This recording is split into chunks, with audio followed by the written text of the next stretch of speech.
তারা ক্যান্টনমেন্টে মানে সেনানিবাসে ছিলেন। তাহলে আসলে তারা কিভাবে এই বেঞ্চের মধ্যে থেকে ওই মতামতে সই করলেন, বা কেন এটাকে স্পষ্ট করা হচ্ছে না যদি থাকে? তাহলে একটা মিথ্যা কথা বলেছে সরকার। সংবিধানের ১০৬ আদলে যে মতামত বা রেফারেন্স, আপিল বিভাগের ৭ বিচারপতি অন্তর্বর্তী সরকারের গঠনের পক্ষে মতামত দিয়েছেন, কিন্তু আইএসপিআর এর যে লিস্ট দেয়া হলো ৬২৬ জন কারা ছিলেন ৫ই আগস্ট এবং তার পরবর্তী কয়েকদিন, সেখানেও দেখা গেল প্রধান বিচারপতি মানে সাবেক প্রধান বিচারপতি এবং বিচারপতি দুজন অন্তত তারা ক্যান্টনমেন্টে মানে সেনানিবাসে ছিলেন।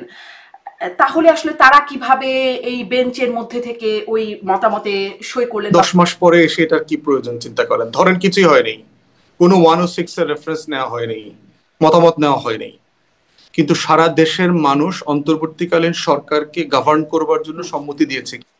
রাস্তায় রাস্তায় কোটি কোটি মানুষ জেলায় উপজেলায় প্রতিবাদ করছে কিনা যে এই সরকারের শাসন ব্যাপারে আমাদের সম্মতি নাই।